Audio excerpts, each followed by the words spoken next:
Hey everybody, welcome to the next episode. Sorry, a little early for me in the morning of Scheldt Week. Really looking forward to today's show. But before we get going, I have to say thank you to my sponsor, the Battlefield Tour. Everything's linked down below for them. Great stuff, run by great people. Check them out. And they've done a good turn by helping me out with this week. So I really appreciate it. So go check out their website and sign up for their newsletter. It's chock full of great stuff. So today, I'm going to be talking with Robert Catsburg. I'm looking forward to this one. Me and Robert had a few chats prior to this. He knows his stuff, written a lot on this. And it's just going to be a good show. And a part that I've been kind of teasing for the last little days and last couple of shows. So we'll get into that about an individual who fought in the Battle of the Scheldt. So it's going to be good to get into this one. So we'll just get going and I think you guys are going to really enjoy this. We got some show and tell, so I think you guys are going to really like that. So, hey, Robert, thanks for coming on. I appreciate it. Yeah, good morning. Good morning. Hope you're fine. Yeah, nice to be there. Good afternoon. How's the weather going for you guys? Oh, we got lovely weather here. Climate change is very positive here. We have 20 degrees C, so it's crazy. Same here. Yeah, it's crazy. It's not weird. Good. It's really weird. Yes, it feels too warm. It's not good, but yeah, I can't change that anymore. Same here. It's crazy. Anyway, so again, like I said, thank you for coming on. Appreciate it. Talking about this stuff, obviously, it's a topic I'm passionate about, and same for you. So if you could just kind of tell us how you got interested in all of this and looking at the stuff related to this battle, that'd be great to get some insight on it. Yeah, sure. Well, it's my pleasure to talk about this topic. It's my passion for, I always say since I was born, which is probably not true, but it sounds more drastic, isn't it? I know I was born in the Brasken's pocket, as Canadians call it, Zeeuws-Vlaanderen, the southwest of Holland at the south shore of the Scheldt River. And my father was a physiotherapist, so he used to go in the weekends to elder people to treat them. And I used to go as a little toddler and small kid. I used to go there, and these people always had stories. And they had shell casings and ammunition boxes and guns and stuff. I always had that. I loved that. As a kid, you play soldier, which is crazy, but whatever. Yeah. So we always had that stuff because Germans had to retreat across the Scheldt River. So they left whatever they had. They left a lot behind that. And since the whole area was completely destroyed by the liberation, the farmers, they kept everything. So we had tons of that. In the 70s and 80s, and the farmers, they didn't care, they just gave it away. So we had a big collection, and but at a certain moment you start realizing that the name in a helmet, whatever, John Smith, that's not a Rambo, it's just a normal fella, Yeah. And then I started to connect to veterans, specifically British and Canadian veterans, and then when they tell their stories, and because I've been studying it quite a lot, you can relate to things that they appreciate. Like, you remember Lieutenant Smith or whatever, because they had no idea where they were and when it was, but when you call out names of sergeants, whatever, Smith and Jones, and then they start, whoa, oh yeah, and then you see that they start telling a story, which is clean, because you see behind their eyes like a movie that is running, and they get watery eyes, and it's like, whoa. And they tell me way more than they even tell their own wife. I had experiences with talking to a veteran in Montreal, I think it was, with Bill Ross from the Queen's Own, and he was telling stories, and his wife was sitting next to him. She said, "He never told me that. What's that?" Yeah. Because I'm like a foreigner. I'm Dutch. I'm from there, so it's more safe for them to ask them. And of course, I don't ask stupid questions like, "Did you kill many Germans?" I mean, you don't talk about that. But they're almost all gone by now. Just a few, like you presented. There's one very good friend of mine. He's 99. He's still alive, and he lives in London, Ontario. So he's a Queen's Own. And we could talk about him later. I like that. He'll enjoy that. Yeah, it's London, Ontario, my hometown, my old stomping grounds. And I want to talk about George later. But I want to talk about the beginning here is kind of not necessarily overall, because we've done that in bits and pieces in other episodes and things like that. And this is not the first time I've covered this. So what I wanted to look at, and we have some maps ready to go if we need them, but kind of the general stuff of, and I marketed this kind of as the plotter fighting. That is really fascinating. You and me talked about that before. I wonder if we could get into that and kind of Yeah. detailing what that means, because I think people have an idea, but you live there, so getting Well, yeah, what it is, you know what I that is mean. So I want to get those details from you if you could. that's a real recommendation. Also in my interest, of course, but also for general interest, that you definitely have to see the lay of the land Yeah. to really comprehend it, because it's like, whoa, it's like saucer flat, and it has little canals at the boundaries, and then it's within a dike system, about 10 feet, 15 feet high dikes, with our what they call in America levees. It's an earth bank that will keep out the sea. But let me explain. A polder, actually, I think it's a Dutch word that has been anglicized. A polder is a piece of reclaimed land. So in the estuary of the Scheldt River, you had the tide coming in, going out, and the sweet water of the Scheldt River going in there. So there's a lot of sediment there. Actually, there are polders in Canada. You have them in Nova Scotia in the Bay of Fundy. Yep. They made polders there, probably in the 17th century. I've been there. It was amazing to see that. Yep. So what they did, in the Roman times, the whole area was one big marsh, and then at the end of at the beginning of the Dark Ages, the sea level started to rise, and it broke through the row of dunes that was protecting the huge marsh area, and that is basically how the West Scheldt and the East Scheldt River got there. Oh, okay. And because of the tide coming in and going out again, you have sediment, or whatever, half an inch of sediment per year is set up onto the shore, and very slowly it rises. And then you have a part that will remain dry, only will flood during super high tide. And then you have an area which is called, what we call the slikke and the schorre. And the slikke, they will flood every high tide. And this area slowly rises. Actually, at this moment, the natural reserve, the verdronken land van Saftingen, the drowned land of Saftingen, that's the highest point at the province of Zealand at this moment, because it has been collecting that sediment over more than whatever 100 years, and the rest has been in a polder, and it's actually inclining, it's going down, which is a serious problem. So we're living in a bathtube surrounded by a sea that is going higher and higher. So what the monks did, because they had lots of money in the Middle Ages, because people, they had a perfect business model. They said, if you give me money, I'll take care that you go to heaven. I like that. I definitely we have to redo that. I mean, it's fantastic business. So they had lots of money to invest. What they did, and they had labor, so they were putting dikes at the low tide, of course, and at the low areas, to connect the sandbanks together, and then in the middle it stays dry, to have their sheep grazing the grass and whatever. It was a very high risk investment, because if the tide comes in, you have a big chance that it get flooded again and whatever. So only at the end of the 17th century, after we got independence from the Spanish, they seriously made a huge business of it to reclaim the land. So what they did, they waited for at least 50, 80 years, that you have at least 1.5 feet of sludge on top of the sand bed. Then you have enough to grow your crop, and then they put a dike around it. But what they also did, they started pumping it, because the sea will go under the earth and will slowly make the water salt again. And then you have to keep on pumping to have the water level just below the surface of the ground. And then you have very fertile ground. So we grow a lot of sugar peas here, potatoes, wheat, not so much. We don't have a lot of cattle in this area, because the soil is way too rich. So it's a huge agriculture area. So they've started reclaiming all that area, and they lost some, and then they gained some, and whatever. And that is how this patchwork of the province of Zealand,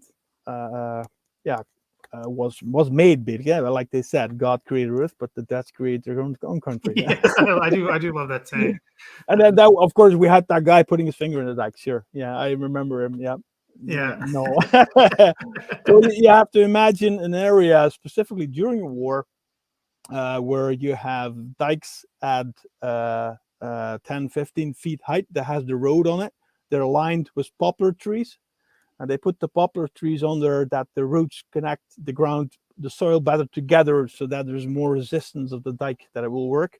And because of all over these 100 years, you have these dikes everywhere in the country. So very small patches of land were gaining and gaining. If you look carefully at a map, you see actually that slices of land are that the island of Biervliet is growing towards the island of Oostburg, and then they come together.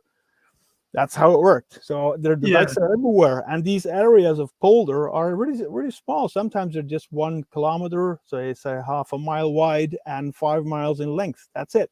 And then they restarted and they redid it again. So the area is completely flat. As for the dikes that are very high or risen into the area with the poplar trees, well, during the war, most of the poplar trees were cut and the Germans the locals put them in the field, connected by wire and mines to prevent gliders from landing. So most of the trees were just gone, and when there were any trees left, they would have been blown to pieces by Canadian artillery. So, so it was a barren country that way. So imagine marching on top of the dike, because that's basically the only way where you can walk semi-normally. And if you have at the next cross section, you have a machine gun there, it's very easy to defend. I mean, you need one guy to defend the complete division. That's not a problem. So these Canadians had a serious challenge to make a battle tactic that would work. Yeah, and that's kind of what I want to talk about next, is how you deal with that as an invading army. I mean, it sounds like a nightmare.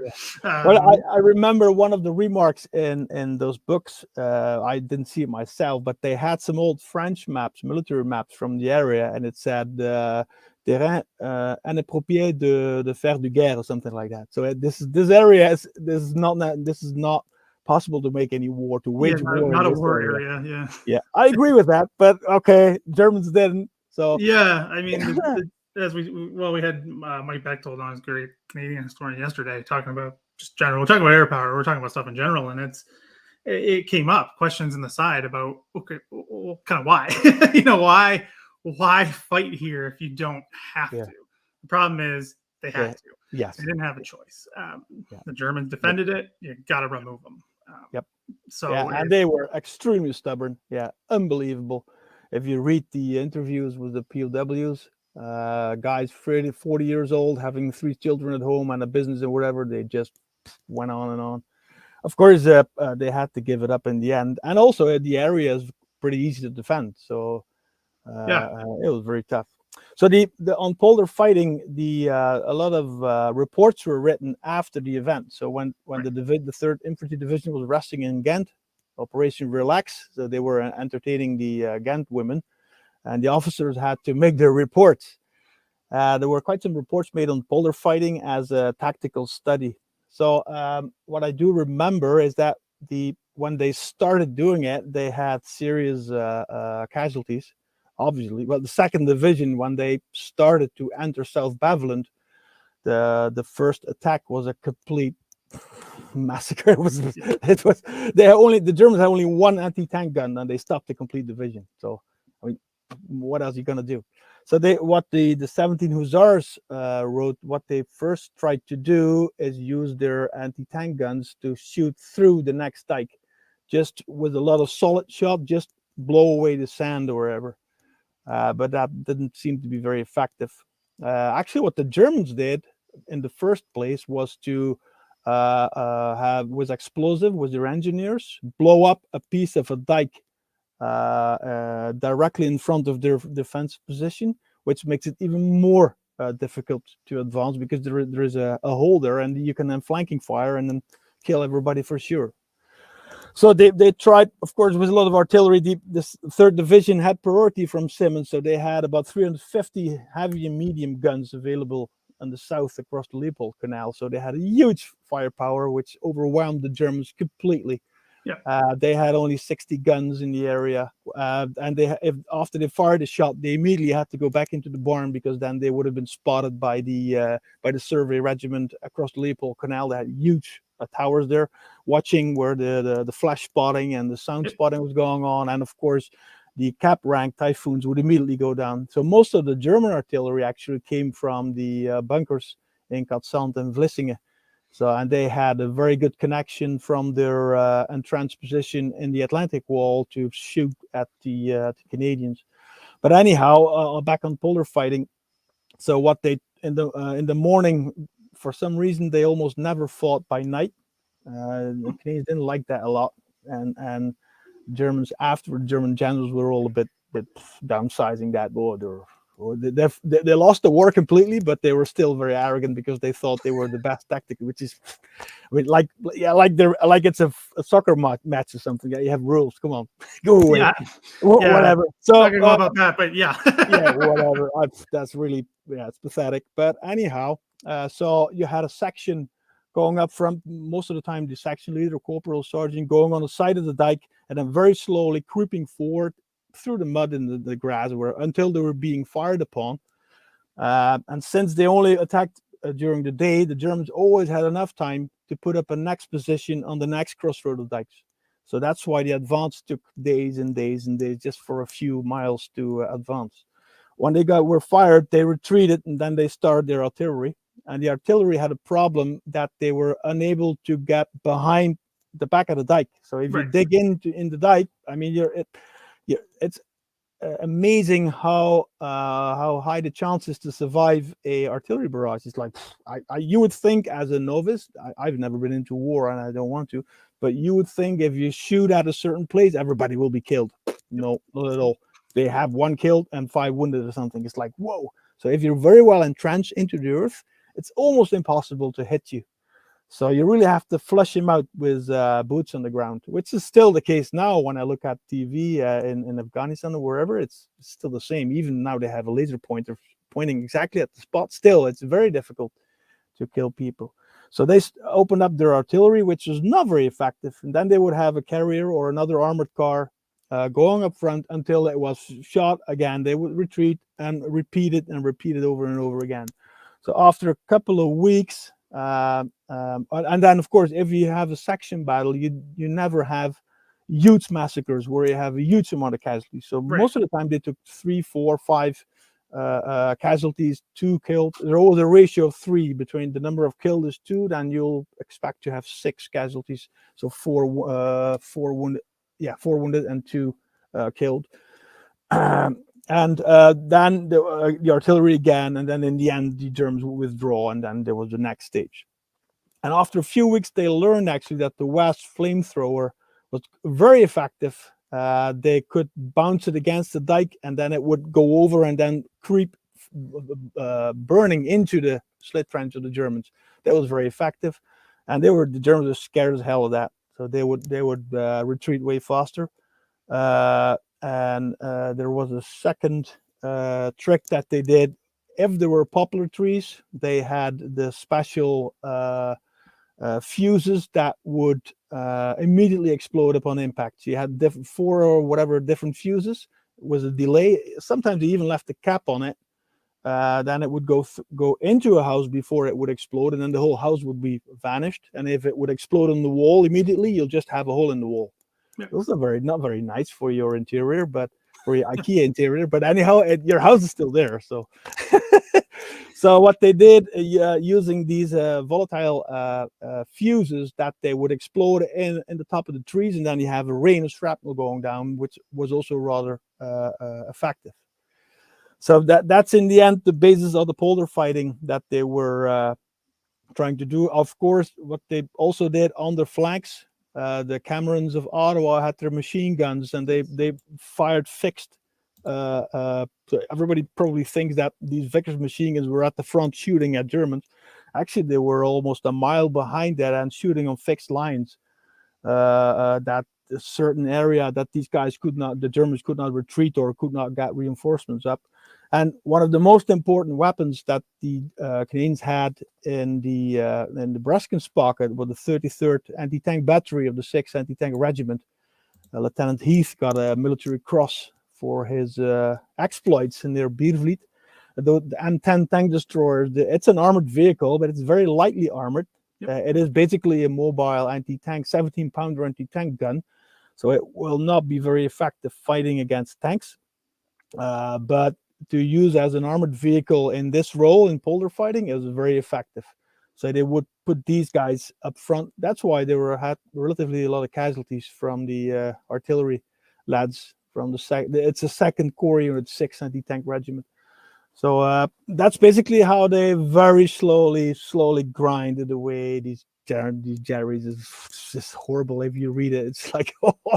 And then it's again every day it's the same, you know. And then when you get there, the bloody enemy is gone. You never beat him; he's always gone. So the Germans are a master tactically. So they never lost control. They always retreated at the correct time. They could read the intentions from the Canadians very well. It's annoying, actually. I mean, it really is. I'm sorry, but it's amazing how they do it. Yeah. Yeah, it's sorry, excuse me. I just really loving hearing about this from someone who knows this so well. It's fascinating to hear about this and the frustration of it. I mean, it reminds me of, well, two things. It reminds me of the hedgerow fighting in Normandy. You know, that slow, methodical, figure it out, but also the fighting in Vietnam that the Americans experienced. It's just a lot of similarities. We're low-lying area covered in water, where the enemy holds a strong point, and it's just a slow slog for seemingly no gain.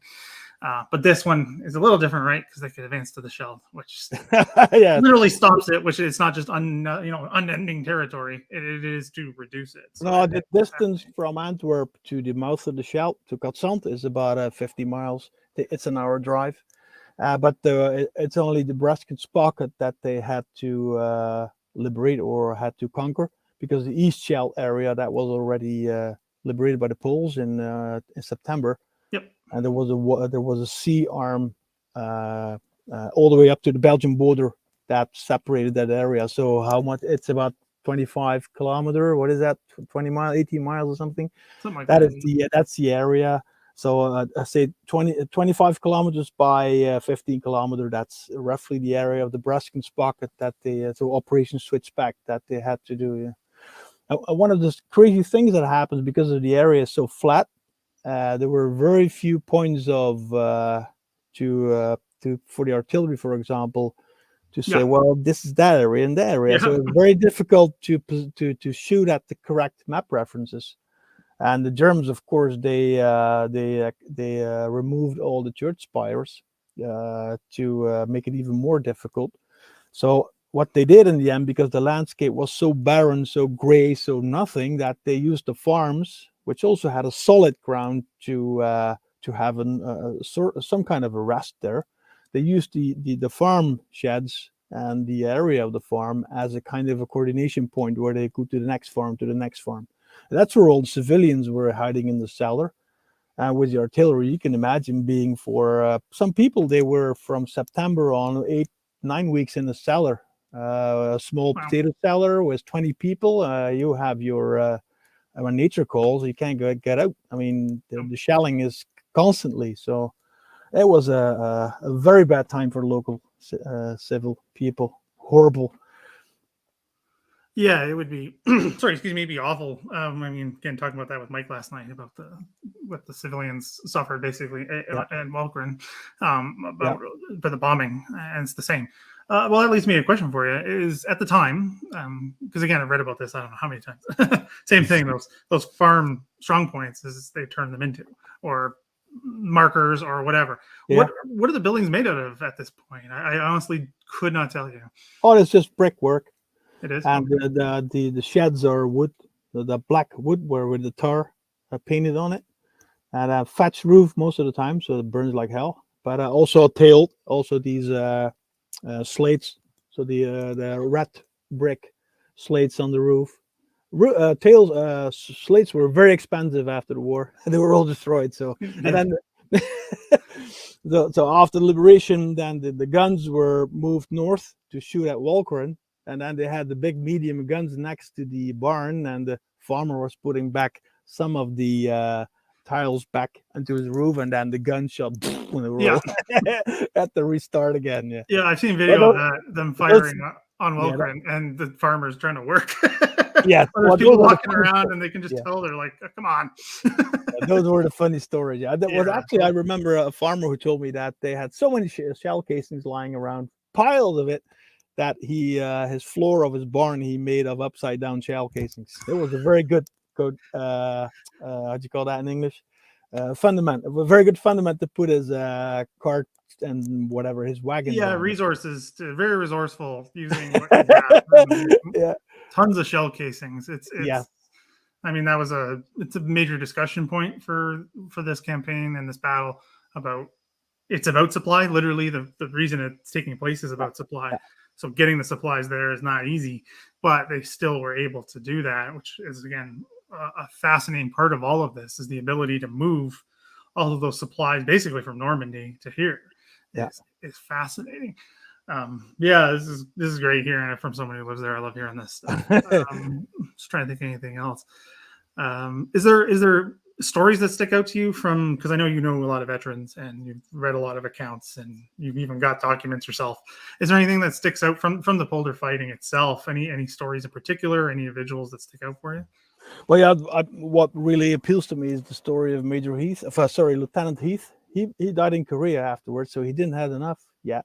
So, but they were fighting together with the North Shore from the border north towards Eisendyke, and they were leading the battle. The infantry was behind the M10 tank destroyers, and Heath had the habit to stand at the motor deck behind the open turret and then shout in what they had to do. So it's a crazy guy.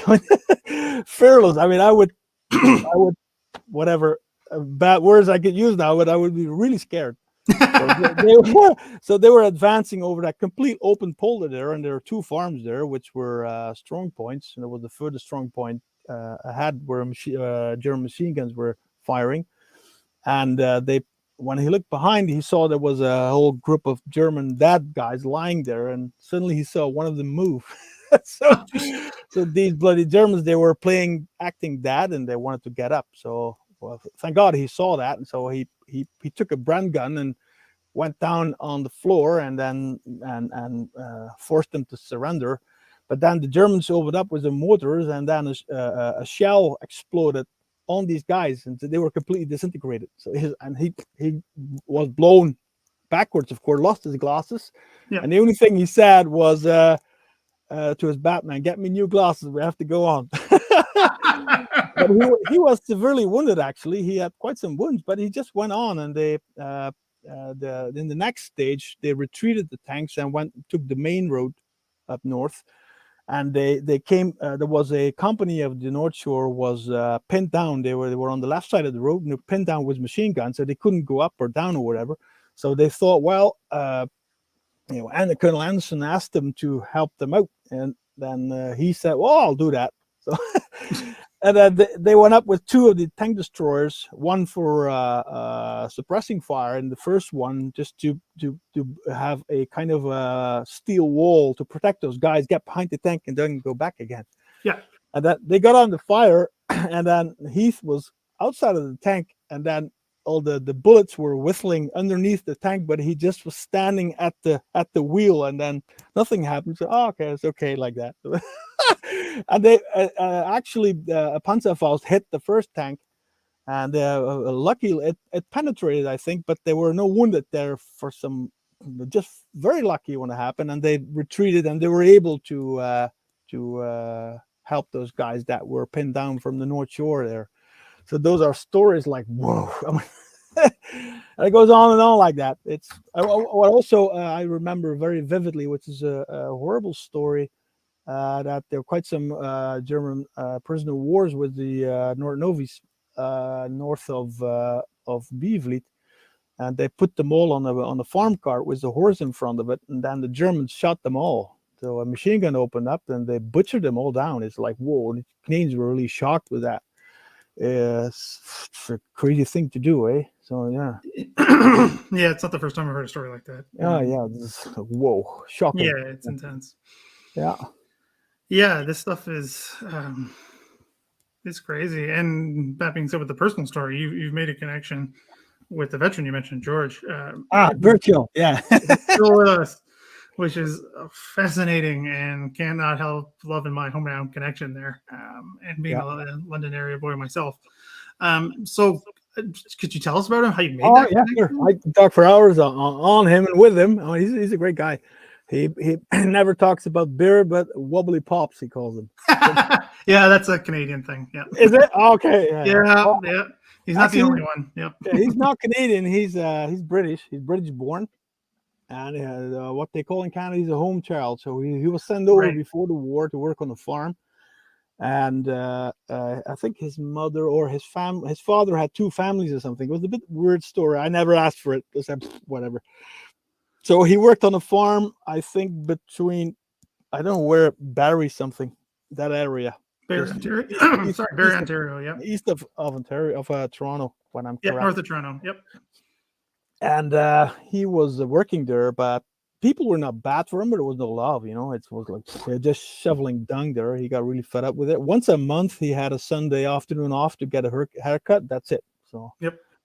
And as soon as he turned 18, I think it was 1942, he went off to the recruitment station in Toronto and then signed up. I mean, it's of course not true that Canadians signed up to liberate Holland or whatever. That's complete nonsense. They just went because they could earn steady money or get away, or everybody did it. Most of my veteran friends told me, well, all the guys in the block signed up, so I did it. I have no idea why or whatever. Yeah, we'll see. And of course, there were a lot of propaganda going on against Hitler and all that, but just basically nothing has changed yet in that sense. Yeah, sorry, it's just that's a common thing I've heard, and from it's just I was asked, when I was especially when I was younger, because a lot of them, like you said, have passed away. And you go, well, why? And they go, I don't know, something to do, or it's what you did. Yeah, yes, indeed, yeah. Well, with the home children story, sorry, just a quick aside, it's those stories are heartbreaking. These orphans, basically from Britain, that they just brought over here kind of against their will and made them work on farms and as domestics. It's awful. And they were treated most of them were treated so poorly and abused. It's just no wonder he wanted to get away as quickly as possible.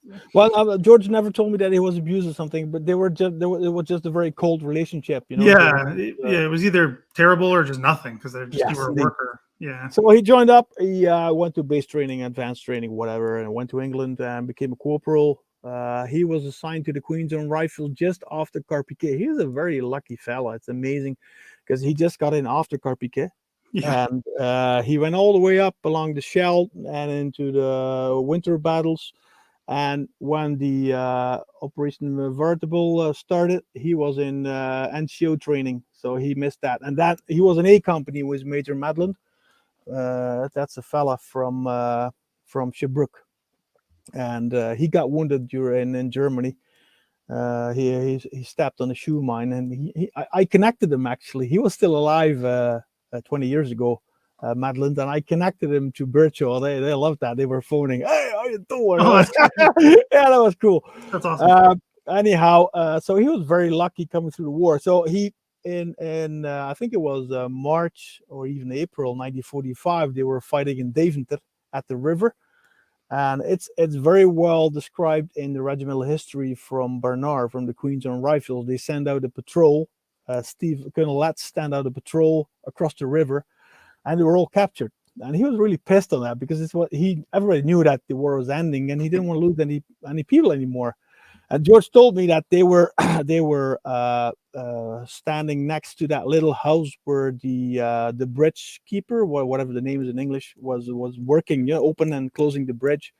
And then the Germans, they aimed a machine gun on the door, so they just couldn't get out. The only thing they could do was give themselves up. So they gave themselves up with a couple of guys, and then I remember it so vividly, because he was looking at me and he said, "You know what you feel when you're standing in front of a hole in the ground with Germans with guns?" I said, "Come on, George, I'm just a nincompoop. I don't know. I've never met.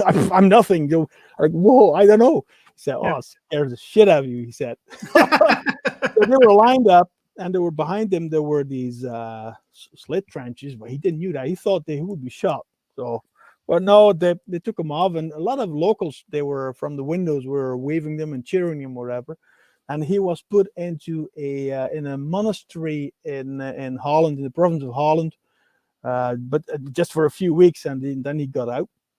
And I still have stuff from that, like the paper that he had on the door with the names of the guys that were there, and he gave me all that. But whatever. Then he was invited to visit the king, Yeah. and he was really ashamed because they were all lined up there, and he had been in a POW camp for 2 weeks or whatever. And there were guys there that were sitting in Germany or Africa or whatever since 1939. He was like, "Oh my God, what I'm Yeah. doing there."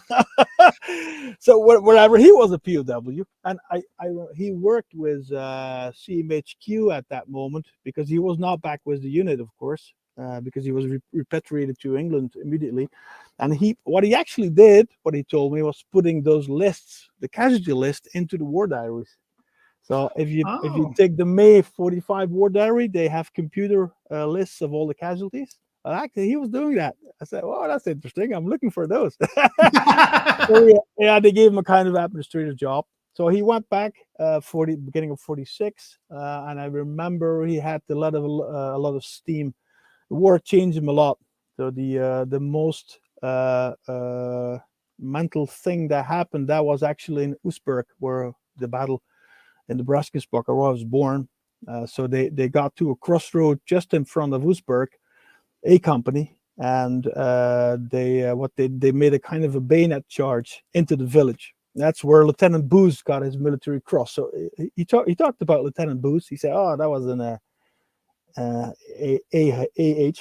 He said the guy was always wearing pistols. He thought he was a cowboy, and he brought my section into danger. He didn't like him a lot. And Booth was later on very heavily wounded with threats of machine gun bullets across his chest. So he was in a wheelchair. He survived the war, but he didn't get very old.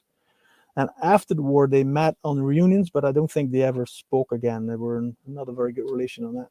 So when they made that attack, George said, I can't remember putting up a sword. In the Queen Zone, they don't have bayonets, they have swords. Yes. So they didn't put on a sword and whatever. But what he does remember, that his buddy Paul Steves, they were sitting in the trench beside the road. I know exactly where it is because I lived there. So, Yep. and Steves got up, and he got shot and was lying, probably already dead, on his back, on his web pack on the ground. And George said, I got so much adrenaline that I jumped up. I took him with the webbing straps, and I threw him into the other side of the trench, because all the roads there are lined with little canals. So he threw them in there, and then he saw already that he was dead. So that really hurted him. And I've been looking into Steve's and Birchall, but they could have known each other only for 2 weeks, maybe for 3 weeks, because they were both reinforcements, and Steve's came in even later. But the bond that got them together in the trench together, in that miserable situation, was so strong that it was like a brother to him. And Yep. I remember that he told me that after the war, Steve's came from New Brunswick, so he went to New Brunswick quite often to talk about Steve's with the mother and the father, and he came kind of a second son to that family. But I think emotionally it became too much for him, so he stopped doing that. It was not very nice. So Virgil, after the war, he married a nurse, Emma, and they lived in Bruce Street, which is Old Southwest. He just sold the house. It was a very old house, very crappy. I liked being there. The basement was full of spiders and junk. You couldn't get around there. I loved it. Anyhow, I think he was a car mechanic. He had a garage, but he went broke.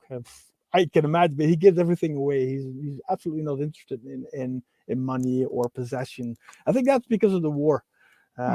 He's extremely gregarious, and like I said, he wants to enjoy life. He never had any kids. I never dared to ask why, but maybe it just didn't work. I don't know. But he's extremely friendly guy, and very easygoing and very friendly. And he used to go to these places in London. Maybe you remember that there was the Ride Out. That was a kind of a rundown cafe there. He took me there. It's like, "Hey George, how you doing? Oh, got some wobbly pops." And I was looking there. It's amazing. That's the true Canada, man. Yeah, I've never been there myself. I think it's still open, actually. I don't know, but it was not the best. It was not the Hilton from London. No, It it's not London's classiest bar. Let's Yeah, put it that way. yeah, As far as I know, it's still open. It's out by the old South Street Hospital. Yeah, I know exactly where that is. yeah, but In that I right love out that, area. But for me, that's the true Canada. When you also visiting the Legion in London with George, that was fantastic. Having these pickled eggs or something, or pickled sausages. I never. What is that? Fantastic. I really, because that is for me. Of course, I learned better how these guys lived. Well, of course, it's a long time ago, but still, you have some of that flavor how it used to be. So Yeah. yeah, we had good times. And now he's still alive. He turned 99, and they made him he had the French Legion of Honor. So Yep. finally, we took a lot of effort for the application, and finally he got the he's a knight now. So I always ask his assistant if he's wearing his tights already. he'll enjoy that nonsense. He's always full of nonsense. So Yeah, yeah, well, but at that's this what point, why Georgie. not? Yeah, Yeah, that's great to hear about the old London. I mean, yeah, this just reminds me of stuff from my grandparents. Just that generation, all that stuff. It's just, yeah. yeah, Well, reminds me it's a completely of generation that time lost. period. Yeah. Yeah, it's a generation lost. These type of people don't live anymore, or barely live anymore. It's amazing. It's like Pete Schussler from London. He's a Lincoln Welland guy, and he used to play hockey until he was 85. It's like, Yeah. whoa. Yeah. It That's doesn't surprise me, fascinating. to be honest. Yeah, My grandfather was doing stuff and up till his death at 83. yeah, It's yeah, just, yeah. these guys just, it's that Old school. Depression era, World War II generation. They Yeah, just keep yeah, doing stuff. They don't yeah. really care. Yeah, it's fascinating to hear about this. So, uh, I got his picture here. yeah, actually, yeah, let's see that first. Sorry, I'm just trying to. There's just so many great stories. Yeah, that's fascinating. That's great. So this is a portrait picture. He told me when this was taken. I think when he was in New York when he got back. Oh, okay, cool. Yeah, and then this is when he got taken prisoner in Deventer. The telegram is it? Oh, it's inverted, isn't it? Yeah, it'll be inverted. Yeah. Oh, can't read inverted. Yeah, so lots of stuff as you can see. Yeah, Yeah. lots of Yeah, that's rag. great. Yeah.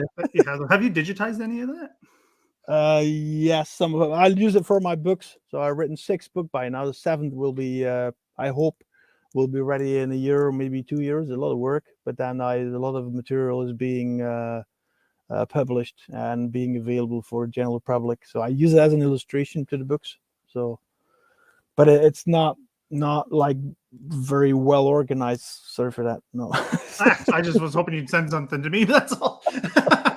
Not to use it for. I just like having it. I like looking at it. I'm a historian, digital pack rat. Love collecting stuff Okay, yeah, yeah, because I like having it. I don't half the time I just look at it. I don't really do anything with it. I just yeah. enjoy it. Question from one of our viewers in Germany, Andreas. He's asking about. I had the same question. Is that a museum or is that your house? Yes. Well, this is my man cave. My wife finds it everything okay as long as it's all packed and all cramped in this room. Yeah, I I live in an old bakery, so we have an additional floor. Oh, So awesome. an attic, a second floor, first floor. That used to be the living room, which is now the bedroom, and the old kitchen is now the bathroom. And then we have the ground floor. That used to be the bakery. That's now our living and our kitchen. So we have a bit of room here. And this is the old baker's bedroom, I guess. I don't know. I never asked him. But yeah, I got tons of junk. It's amazing. I have over 70 battle dresses. So I have to find an outlet for it. Actually, it was a local museum. I hope that will be able to show it because it's getting too much. Like 30 years ago, you got so much stuff. Nobody wanted it. So Yeah. also in Canada, I think I got over 15 or 20 tunics. I mean, nobody did Oh anything yeah. with it. They didn't like it. The So stories I've heard about the surplus. Just yeah. Oh yeah. stuff. Tony Clayton back in uh, he's at the in Yonge Street there, outside of Toronto, and he had a little shop with old military stuff. He said we had kit bags piled up onto the roof, Yeah. and we just got the boots out and then burnt the rest. I mean, we didn't know what to do with it. But the boots you could sell for a worker or whatever. Yeah. So Oh, Yeah. well, yeah, I remember that. I'm 53 now, so I came in already a bit late. But the real old guys, they have stuff like amazing. Yeah. But I only have stuff that is related to units of the Battle of Scheldt. They're not DD Dodgers or 5th Division. I don't have nothing, well, almost nothing with that. I have showed no interest in that. So Well, that makes we can't sense have it all. for your local connection and Yes, everybody you indeed. Yeah. know. Makes perfect sense to me. Yep.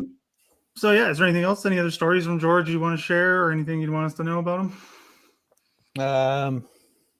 Not at the moment. I think we very well covered it. Sure. Yeah.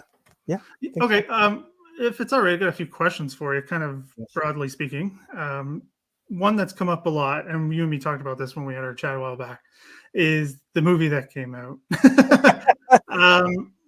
Not necessarily what you think about the history and all that. We don't know because of COVID and we're not there. I've had questions about how it was received, in the Netherlands. Could you give us some insight into that at all? That's a very good question. I think relatively positive for kids. There's a lot of violence in the movie. Yeah. A lot of go very fast. I'm getting too old for that. Yeah, and but I think it was relatively positively received, and I think it did quite a positive development for my trade, so to say. I mean, Battle of the Scheldt was fairly unknown. Everybody knows about D-Day, or Arnhem, specifically in Holland. It's all about Market Garden. Yeah. Oh, yeah. And then the Scheldt, there's nobody there. I mean, it's not a fun story, I agree, but it's still a story. And we have, 1,200 casualties. I mean, it's quite a lot that are at the war cemeteries. But I think in general it was received quite positively. But it didn't, from my perspective, didn't make a real breakthrough. It's not like Saving Private Ryan that everybody's like, whoa. No, I don't believe that. No. Yeah, that's I think that's what a lot of people want to know. Is it gonna have that impact? Is it gonna get people more interested? But it doesn't. I hope so, but that's not what I experienced. No. Yeah, because it wasn't. Because we weren't sure because it's a Netflix release, right? So it's online. It doesn't really have that theater impact, right? Because sometimes just in a theater, right, it just has that experience and it just sticks with you more. I had the three times in the cinema. Oh, really? Yeah, the first time the local newspaper called me to give how do you call that? To give criticism on it. I didn't like that. I didn't pay whatever 14 million for a film to criticize it. I don't know. I'm not a film specialist, but I said what I thought. I mean, it's not a history book. It's a movie. Yeah, movie. Yeah, I wish they had more footage of having a slit trench in the Polder and whatever, because that's very easy to film, and there were just a few seconds of it. But okay. And then the second time, I think I saw it with my own family, and I watched it with a complete different eye already. And then the third time, I was invited to give a presentation and some background to the movie for the ambassador of Canada. So, okay. And then I was really bored. I said, "Oh, not again, stupid movie." Yeah. But the acting is very impressive. The guy's losing his son. That father, he's like, his desperation is very well acted. Yeah. Whoa, it's like real. It's a Belgian fella. He's very good. Yeah. Yeah, the one thing that the whole combat and time period thing aside, that really struck to me, and I know a lot of other people because I've talked to a lot of people about this, is I've been on a few podcasts talking about it, is the civilian aspect, and something we don't typically get. Again, talking about Mike with this last night, it's changing. We're sure to include that. I know myself and other academics. Well, I'm not really an academic anymore, but in academic reviews, be like, you got to talk about the civilians. Like, it's not done in a vacuum. There are people there. So it's getting that story, I think, was stuck with a lot of people. And I'm really grateful to have that in that movie, is that there's a civilian element, right? This isn't, Longest Day or something where the civilians are just kind of a sideshow or they're for some sort of comic relief in a way. It was really good to see that. Again, that's just our Canadian North American perspective, to have that. And a lot of us appreciated seeing that. And some of us wanted more of that, actually. It's interesting, but for us, it's like normal. Every family here has similar stories, that they're all in the cellar, and then the explosions are all around, and then the plaster comes down from the ceiling, and everybody's coughing, and they have to go to the toilet. There's no food, or they cut off meat from a dead cow in the area, or whatever. Yeah, the stories are over and over and over. I use them in my books, of course, specifically when they're a connection with Canadian soldiers. And Yeah. it's getting really interesting because then we have a certain patrol that suddenly comes into a cellar, and then the local lads see a blackened face on gym shoes, on sports shoes, and speaks English, and then whoop, suddenly he's gone. Like, that's very interesting because you can relate to the actual patrol, and then I wouldn't be able to say who it is, but there are only 3 or 4 guys on the patrol, so there is a high chance that it is Jim Smith. So that's fascinating indeed. Yeah. Yeah, well, it's the same. I'm saying it's just. I guess it's what you're used to, right? What you hear, family connections, because we don't have that in Canada. For example, in Oostburg, I was born in Oostburg. We had in those days about 3,000 inhabitants, and there were 130 civil killed. Yeah. It's like, whoa. And the village was so much destroyed that they changed the street plan. So it was completely flattened. I remember I had a book presentation and they found a bomb the day before. I said, of course, I arranged that, blah, blah, blah, what nonsense. But they had a deep hole just in front of the bookshop where I gave the presentation. And you could actually see that you had the sand layer, and then there was a feet of rubble. Wow. And then you came the street. It's like, whoa.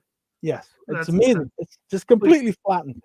And only after I published the book, the very serious stories started coming out, because the funny stories they always tell, like, well, we were sitting there, I was having a dump, and then I got a grenade, whatever. It's kind of funny, but then there was a grenade or a bomb or whatever was exploding inside one of the cellars, and they had to scratch the bodies from the roof. It's like complete families were completely gone. Here, where I live now, here in Steenbergen, there was a family hiding also in a cellar next to the street, and then German Sturmgeschütz drove over it, and they all suffocated.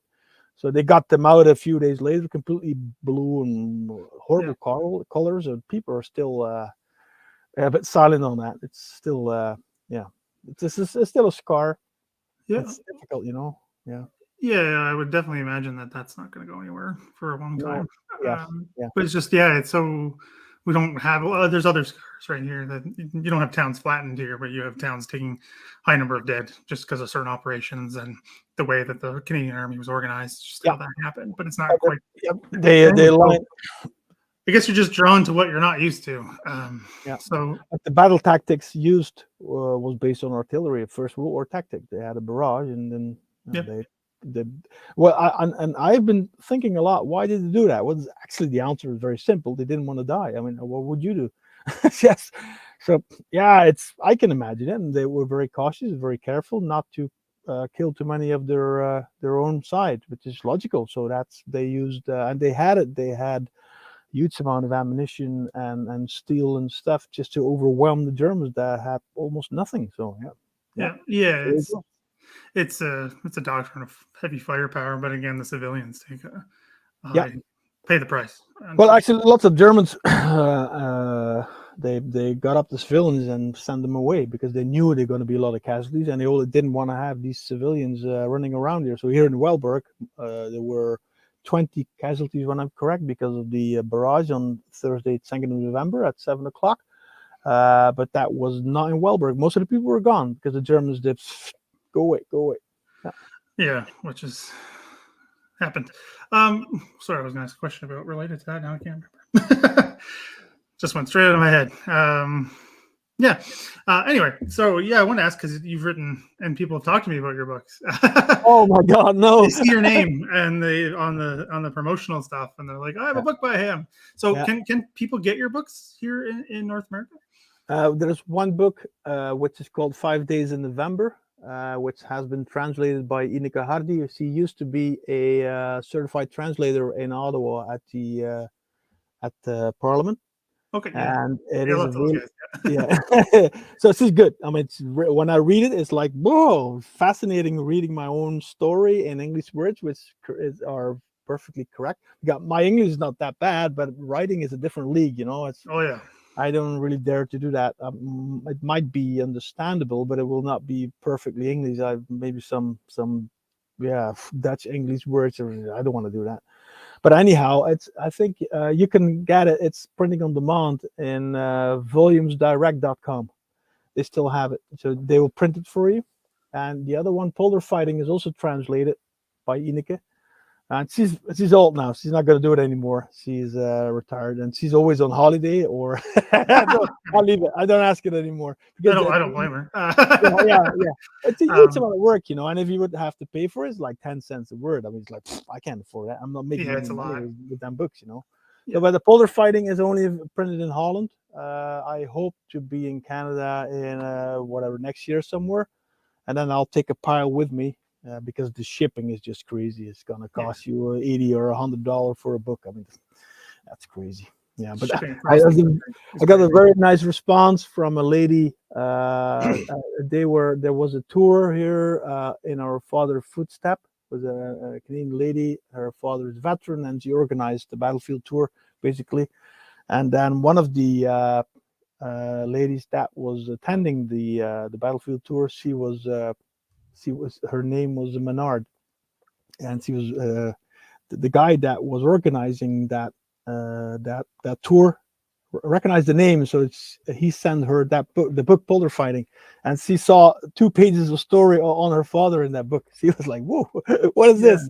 So we met, and I gave them a tour in the Scheldt area. It was very nice. Yeah, I really enjoyed that. Yeah, but her father also had big problems after the war, mental problems like drinking and going. Yeah, the Legion and whatever. It's not very. Actually, they're not very nice stories in the end, but yeah, still they were there, right? We gotta, still honor them. So, yeah. Yeah. Sorry, yeah, there's the and I'm sure, yeah, you've seen both ends now. The veterans, the Yep. children. There's a Yep. lot of difficulty Yes. for a lot of people, and I think we tend to forget that here, especially because that's stuff we're still dealing with, and we just don't Yes. want to, in a lot of ways. Which I never realized that war was still lingering on to the second generation. I never realized that. I had a book from a Lincoln Welland veteran. I can't remember the name, but that lady, she had to be very careful confronting her father when he was asleep or something. If she would just wake him up, he would punch her. Like yeah, the yeah, PTSD he has everywhere there. Yeah, it's like it's whoa. not uncommon for those Yeah, vets, yeah, and having all kinds of trouble for decades and right to yeah, the end of their lives. A lot of them, yeah, which is something we forget yeah, here, especially, which is unfortunate. But yeah. yeah, it's fascinating. So yeah, so I'll do some digging, get the book links down below. But Oh, yeah, good. Yeah. yeah, Volumesdirect.com, and the Dutch books are available at boekenbestellen.nl. So okay. order books in Dutch. Boekenbestellen.nl. I'll have to look that I'll write up. I'll write that. Oh yeah. It's uh, amazing. It's fascinating how Canadians can, when they see a Dutch word, they still misspell it. It's how do you do that? You can see the letters. You can just have to rewrite IJsendijke. I mean, and still they write Isndik or whatever. we have trouble with 2 languages. I mean, come on. I'm impressed. I'm impressed with that. Yeah. We have trouble with 1 language. A lot of us. So let's Yeah. Yeah. We have our language troubles here. That's all I'll say. Oh yeah, I don't want to talk about that. Yeah. Yeah, I don't want to learn about We'll that. But get yeah, in trouble. if you're coming to Canada and you're ever in the Ottawa area, it'd be great to meet up and to chat and Sure. Yeah. see whatever you're up to. But we can have a wobbly pop. Yeah. yeah, we can have a wobbly pop. Yeah, the Legions are still open, so we can maybe check one of those out. There's a whole bunch of them still, especially in the Ottawa area. They're still going. Good. Yeah, which is quite surprising. So yeah, I think we've. I don't think I've missed anybody's questions or anything about that. People are just loving your setup. Oh yeah, yeah. I like to be here too. Yeah, yeah, everyone's loving your setup and talking about the uniforms and the books as I told you people would. People love that stuff, and hearing the maps and all the maps you have. I mean, I'm jealous of that just because they're so cheap. Yeah, yeah. I like the defense overprint maps. I got tons of the Scheldt area, of course. So the whole Brest pocket. They're important for the research too. Oh yeah, because you and have you have a certain map reference that we're shooting at farm whatever there, and most of the time I know who owned the farm, and you can ask the family pictures or the stories that their father or grandfather told. So it's very valuable. So if you connect all the stories together with the German sources, the Canadian sources, and the civilian sources, there's a lot of information available. You can really reconstruct the battle up to company level. Platoon level is a bit difficult, but it's company difficult, level for sure. And I use the radio logs. So all the radio messages from the battalions to the brigades are being written down. Yep. It's a huge amount of work. It's like a monk's work, but the information you get is like, whoa. Well, actually, Stacy already said as an advice that the logs are the closest to reality that you can ever get. There's Yep. no emotion in it, and there is no time elapse in it, Nope. because the memory of people tend to be very, very bad. So it's, yeah, so yeah, that's, well, of course the emotions will be true. It's not that people are lying, but that the factual information is almost never correct. When you talk to veterans, the place and the date and the time it doesn't make any sense. But of course, the story is true. It's not that they're lying, definitely not. But it's the colors have been changed and the person have been changed. It's a lot when you read books of veterans, like memoirs. Yeah. And they say Bill Smith died. When you look up who's Bill Smith, there's no Bill Smith with the whole battalion. So, I mean, he's not lying. Somebody died, but it's not Bill Smith. I don't know who it was. And you really have to research it, which guy it is. And most of the time, if you find Bill Smith, it's not in Germany, it was in France. So they really mix up things, which is, I do that too. It has nothing to do with be that they're retarded or something. It's just your mind is very bad. It's not a very good resource for historical research. And the logs are fascinating. You can actually, I remember one of the most vivid one was a message, Polder up front. It's like, whoa, that's not good. That's not a good message. That was with the British unit. They said Polder up front. Yeah, it's like, whoa. Yeah. It's sorry, I just had a message from David O'Keefe. If you haven't done this, these are Black Watch specialists going up to even the Army level. You have them. They're all online actually. So you perfect. have to, you have to. They brigade. are. Everything is online. Yeah. Who's it from? What is the name? I don't know. They're all the microfilms are all online, so I use that a lot. So probably just from the archive then. I'll have to Google. Yeah, it's from the Canadian Archive. Yeah, from the brigade, all the annexa of the war diaries you have to take. It's all there. It's amazing. Yeah, no, I know those are online. I just didn't know about Army group, but no, also the brigades and the not the infantry, all the armored units, engineers is all there.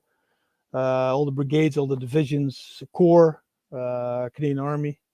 So that makes it it's a bloody hell of a job. And I'll write it on time and then combine the different units. Yeah. Because if you reconstruct a story from one battalion, it's like a horse with the flaps on it. You're not fighting a war with one battalion. Yeah. And the artillery actually that has the best communication ways. The best equipment, so they have very valuable information. The foods are always up front.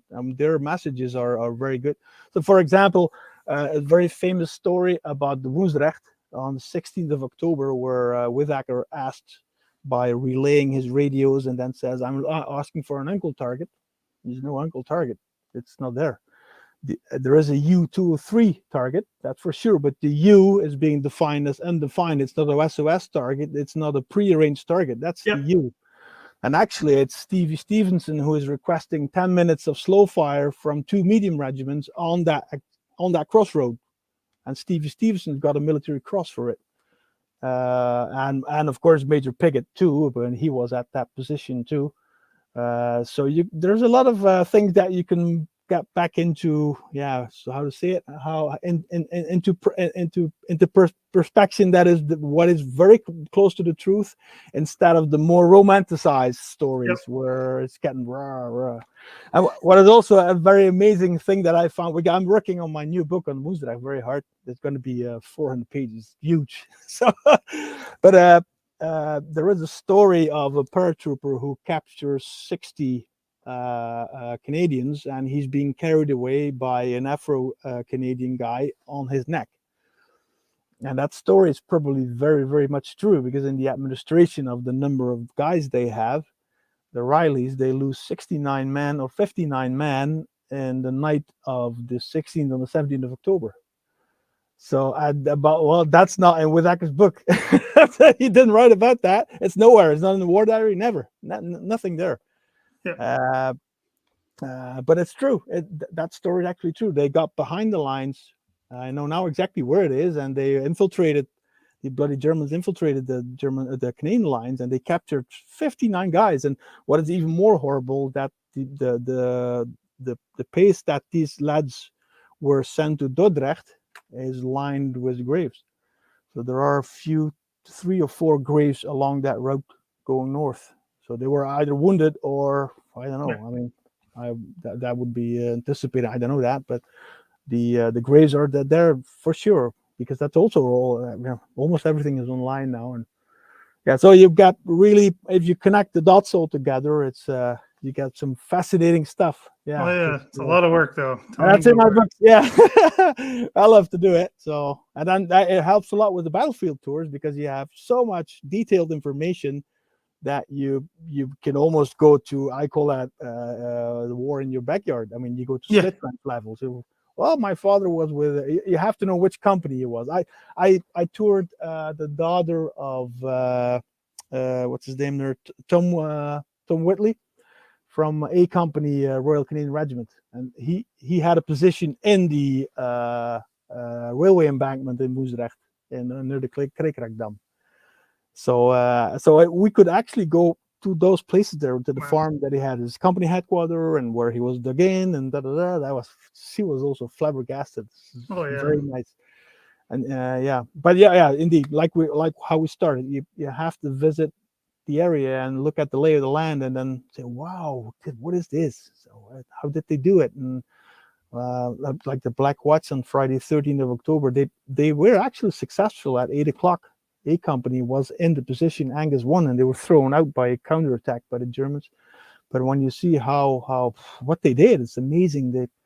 They crossed about 400 meters open ground. It's like, whoa, yeah, it's fascinating. So that will be also in the book. Yeah, I did a lot of work on that chapter. There's a lot of new information in it. Yeah. So Okay. Well, yeah, you're for gonna you have to to get that enjoy. stuff over here. So Oh yeah, well, yeah.